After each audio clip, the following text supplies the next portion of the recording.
चतुर्मास कब से प्रारंभ होने जा रहा है? चतुर्मास होता क्या है? चतुर्मास में क्या करने से महापुण्य मिलता है? चतुर्मास में कौन से देवता संभालते हैं मृत्युलोक की बागडोर? जय माता दी। मैं हूं आचार्य आशीष भार्गव। आज चतुर्मास 1 जुलाई 2020 से प्रारंभ होने जा रहा है।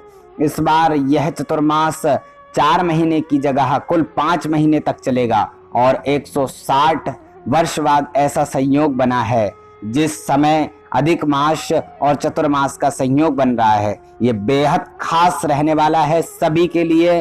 और आइए जानते हैं ये चतुर्मास होते क्या हैं। श्रावण, भाद्रपद, आश्विन और कार्तिक, यह 4 महीनों का समूह जो चतुर्मास के नाम से जाना जाता है। इन महीनों में व्रत, उपवास, जप, तप का विशेष महत्व माना गया है। बता दें कि देवशयनी एकादशी के दिन से ही चतुर्मास की शुरुआत होती है और इसका अंत कार्तिक के देव प्रबोधिनी एकादशी को होता है।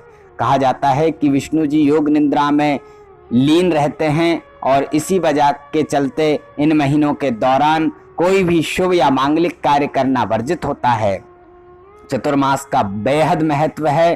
चतुर्मास का इतना महत्व है कि इस महीने में जो भी पुण्य कर्म किए जाते हैं वह सदैव अक्षय रहते हैं, वह कभी नष्ट नहीं होते हैं। और 1 जुलाई से शुरू होकर यह चतुर्मास 25 नवंबर तक चलेगा। इसके बाद 26 नवंबर को इसकी समाप्ति से पुनः मांगलिक कार्य की शुरुआत की जा सकेगी। इस वर्ष 2 आश्विन मास होने की वजह से चतुर्मास की समय अवधि में और अधिक बढ़ोतरी हुई है। आपकी जानकारी के लिए बता दें कि इस वर्ष सारे जो त्यौहार हैं वह 20 से 25 दिन देरी से आएंगे। इस साल श्राद्ध पक्ष, नवरात्रि, सभी त्यौहार विलंब से चलेंगे। नवरात्रि का प्रारंभ चूंकि श्राद्ध पक्ष के अगले दिन से हो जाता है, लेकिन इस वर्ष 17 सितंबर 2020 को श्राद्ध पक्ष खत्म होंगे, लेकिन इसके अगले ही दिन से अधिक मास की शुरुआत हो जाएगी। इसके बाद यह अधिक मास 16 अक्टूबर तक चलेगा। 17 अक्टूबर 2020 से फिर नवरात्रि प्रारंभ होंगी। नवरात्रि के बाद 26 अक्टूबर को दशहरा का पर्व मनाया जाएगा और फिर 14 नवंबर को दीपावली मनाई जाएगी और अंत में 25 नवंबर 2020 को देव उठनी एकादशी के साथ चतुर्मास की समाप्ति होगी।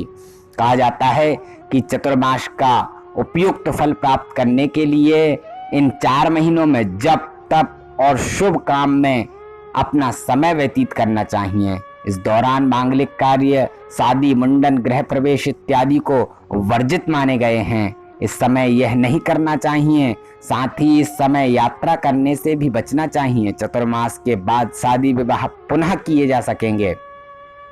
और इसके अलावा इन महीनों में खान पान का भी विशेष ध्यान रखा जाता है।